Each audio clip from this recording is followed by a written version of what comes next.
একজন কমেডিয়ান যখন মঞ্চে দাঁড়িয়ে কোনো তারকাকে অনুসরণ করেন তখন দর্শকরা হাসে কিংবা হাততালি দেয়। তবে সেই অনুকরণ দেখে যখন খোদ বলিউডের মিস্টার পারফেকশনিস্ট আমির খান হাসিতে লুটিয়ে পড়েন তখন বুঝতেই হয় গুণী শিল্পীটি আর কেউ নন, সুনীল গ্রোভার। কখনো তিনি সালমান খান, কখনো অমিতাভ বচ্চন, আবার কখনো বলিউড বাদশাহ শাহরুখ খানের নিখুঁত অনুকরণ করে দর্শকদের মুগ্ধ করেছেন। সম্প্রতি দ্য গ্রেট ইন্ডিয়ান কাপিল শোর সর্বশেষ পর্বে আমির খানের ভঙ্গি, কণ্ঠস্বর এবং হাঁটার স্টাইল হুবহু নকল করে আবারও হাসির ঝড় তুলেছেন সুনীল। পরবর্তীতে ভিডিওর অংশটি সামাজিক মাধ্যমে প্রকাশিত হলে মুহূর্তেই তা হয়ে যায় ভাইরাল।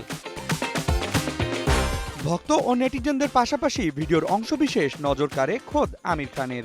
ভারতীয় গণমাধ্যমে দেওয়া এক সাক্ষাৎকারে এ প্রসঙ্গে তিনি বলেন, আমি এটাকে মিমিক্রি বলতে চাই না, এটা দেখতে পেয়ে মনে হচ্ছিল আমি নিজেই নিজেকে দেখছি। আমি বোধহয় সবচেয়ে বেশি হেসেছি। ক্রাঞ্চি রোলের ভিতর চকলেট ক্রিমের filling, all time cream roll, মুখে দিতেই স্পেশাল ইনসাইড। সুনীলের অভিনয়ের প্রশংসা করে আমির আরো বলেন, আমি এটাকে মিমিক্রি বলবো না, ওর অভিনয় এতটাই নিখুঁত ছিল যে মনে হচ্ছিল নিজেই নিজেকে পর্দায় দেখছি। অনুষ্ঠানের একটা ছোট ভিডিও ক্লিপ দেখেছি, এবার পুরো পর্বটা দেখব। শুধু মিমিক্রি দিয়ে নয়, একই অঙ্গে যেন বহুরূপী সুনীল গ্রোভার। কখনো ডক্টর মাসুর গুলাটি, কখনো গুলতি কিংবা কখনো রিঙ্কু দেবী হয়ে জয় করেছেন কোটি ভক্তের হৃদয়। আমির খানকে অনুকরণের ঘটনাও সেই ধারাবাহিকতারই একটি অংশ।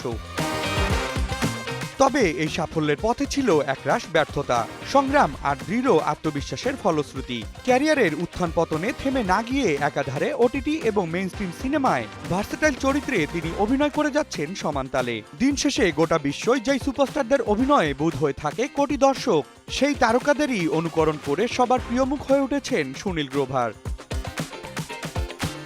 আহসান হাবিব, রকি, নিউজ 24।